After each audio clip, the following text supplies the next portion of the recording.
नमस्कार, आप देख रहे हैं बिहार की उड़ान यूट्यूब चैनल, जहां हर खबरें होती हैं सच्ची और सबसे तेज। बिहार से इस वक्त की सबसे बड़ी खबर सामने आ रही है। सरकार ने ऐसा फैसला लिया है जिसका सीधा असर आम लोगों और महिलाओं पर पड़ने वाला है। तो चलिए खबरों को विस्तार से समझते हैं, वीडियो के आखिर तक बने रहिए।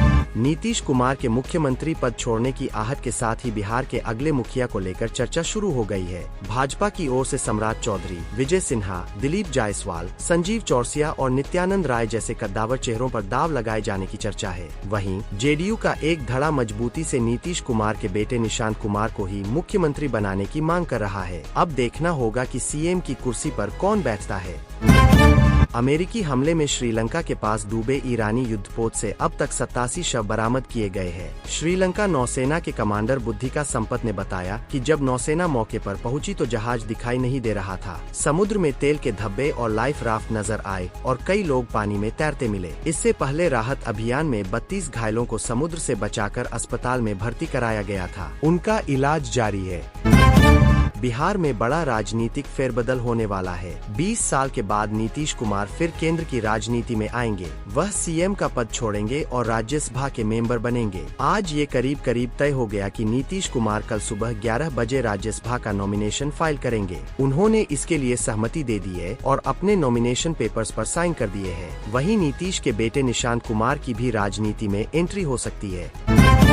आरजेडी ने बीजेपी पर हमला बोला है। नीतीश कुमार अब राज्यसभा जा रहे हैं। नीतीश ने खुद एक्स पर पोस्ट इसकी जानकारी दी है। राज्य में भाजपा का नया सीएम बनने का दावा किया जा रहा है। राजद नेता मृत्युंजय तिवारी ने कहा कि इतनी जल्दी भाजपा नीतीश को हटा देगी, इसका अनुमान नहीं था। जेडीयू के बहुत सारे नेता बीजेपी से मिले हुए हैं। यह बहुत बड़ा राजनीतिक अपहरण है। नीतीश जी के जाने से सब खत्म नहीं हो रहा, अभी बहुत संभावनाएं हैं।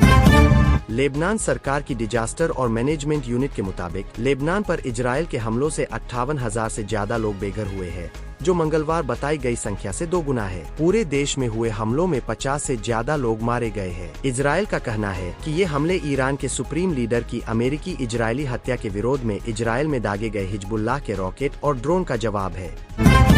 बिहार के सीएम नीतीश कुमार के राज्यसभा जाने की खबरों पर जेडीयू नेता राजीव रंजन पटेल ने कहा, बिहार के लोग रो रहे हैं। कल किसी ने होली नहीं मनाई। हजारों कार्यकर्ता रो रहे हैं। कह रहे हैं कि उन्होंने नीतीश कुमार के लिए वोट जीतने के लिए काम किया। फैसले से पहले कार्यकर्ताओं से पूछा ही नहीं गया। अगर नीतीश कुमार नहीं होते तो हम क्यों रहते। नीतीश कुमार की सेहत बिल्कुल ठीक है। केंद्रीय गृह मंत्री अमित शाह कल पटना जाएंगे। वह नीतीश कुमार के नॉमिनेशन में शामिल होंगे। असल में कल राज्यसभा के चुनाव के लिए नॉमिनेशन का आखिरी दिन है। बिहार की 5 सीटों पर चुनाव होना है। बीजेपी ने 3 सीटों के लिए उम्मीदवारों के नामों का ऐलान कर दिया है, लेकिन जेडीयू ने सस्पेंस बना रखा था। हालांकि अब ये क्लियर हो गया है कि जेडीयू की तरफ से नीतीश कुमार और रामनाथ ठाकुर राज्यसभा का पर्चा भरेंगे। अमेरिका, इजराइल और ईरान युद्ध के बीच पेंटागन ने कहा है कि अगर ईरान पर अमेरिकी हमले अगले 10 दिनों तक जारी रहते हैं तो अमेरिका के पास मिसाइलों का भंडार कम हो सकता है। वरिष्ठ अमेरिकी अधिकारी ने कहा कि मिसाइलों और इंटरसेप्टर के भंडार में लगातार गिरावट के चलते अगले 24 घंटों में हमलों में भारी वृद्धि होने की आशंका है। अमेरिका ईरान के मिसाइल उत्पादन केंद्रों और हवाई वाहनों को निशाना बना सकता है।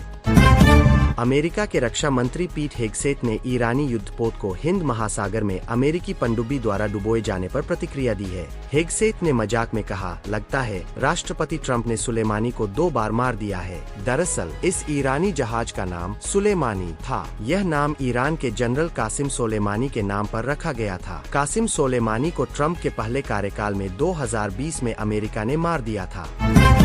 अमेरिका और ईरान के बीच चल रहा युद्ध अब बेहद खतरनाक मोड़ ले चुका है। अमेरिका ने भारत से लौट रहे ईरानी युद्धपोत पर हमला कर टारपीडो से डुबा दिया। इस हमले में 87 नौसैनिकों की मौत हो गई और 148 अब भी लापता है। अमेरिका ने हमले का वीडियो भी जारी किया है। अमेरिकी रक्षा मंत्री ने कहा, द्वितीय विश्व युद्ध के बाद पहली बार किसी दुश्मन जहाज को टॉर्पीडो से डुबाया गया है। इसमें 87 लोग मारे गए हैं।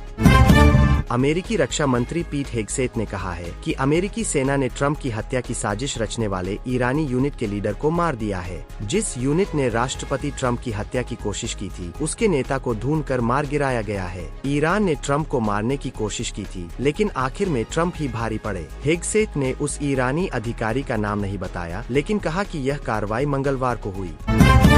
इजराइल अमेरिका ईरान युद्ध में हालात बिगड़ते जा रहे हैं। इजराइल ने बेरूत पर हमला किया है। लेबनान की राजधानी में धमाकों की आवाज सुनाई दी है। इजरायली हमलों में शहर के दक्षिणी इलाकों को निशाना बनाया गया। इजरायली सेना ने इन हमलों की जिम्मेदारी ली है। इजरायली सेना ने कहा कि उसने हिजबुल्लाह के इंफ्रास्ट्रक्चर पर हमला करना शुरू कर दिया है। वहीं ईरान भी इजराइल पर लगातार हमला कर रहा है।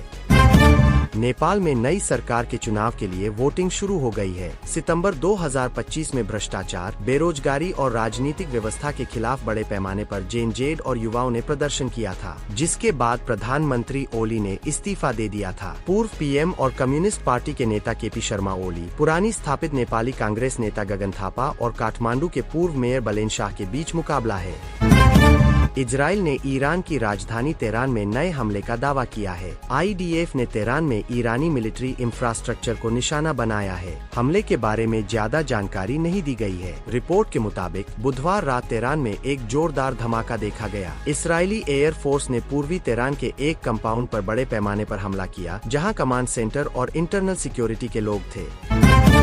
बिहार में बड़ी राजनीतिक हलचल है। कहा जा रहा कि नीतीश कुमार राज्यसभा जाएंगे और राज्य में बीजेपी का नया मुख्यमंत्री बनेगा। नीतीश कुमार और नितिन नवीन आज साथ में राज्यसभा के लिए नामांकन करेंगे। केंद्रीय मंत्री अमित शाह भी नामांकन में शामिल होने बिहार आ रहे हैं। भाजपा के नए CM के साथ नीतीश कुमार के बेटे निशांत को उप मुख्यमंत्री बनाया जा सकता है। हालांकि सुबह 11 बजे तक तस्वीर साफ होने की उम्मीद है।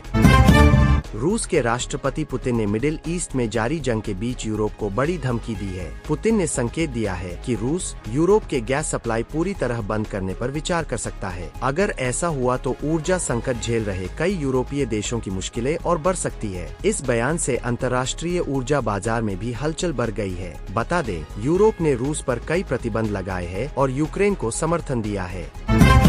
PDP चीफ महबूबा मुफ्ती ने ईरान का सपोर्ट करते हुए मोदी सरकार पर हमला बोला है। उन्होंने कहा कि भारत ने ईरान पर इजराइल के हमले की निंदा नहीं की है। भारत ने सुप्रीम लीडर खामेनेई की मौत पर भी हमदर्दी नहीं जताई है। ईरान ने हमेशा कश्मीर मुद्दे पर भारत के रुख का सपोर्ट किया है। जब भारत पर बैन लगा था तब ईरान ने भारत को लोन पर तेल दिया था। ऐसे वफादार दोस्त के सामने हमारी लीडरशिप की चुप्पी दुखद है। इजराइल ने ईरान की राजधानी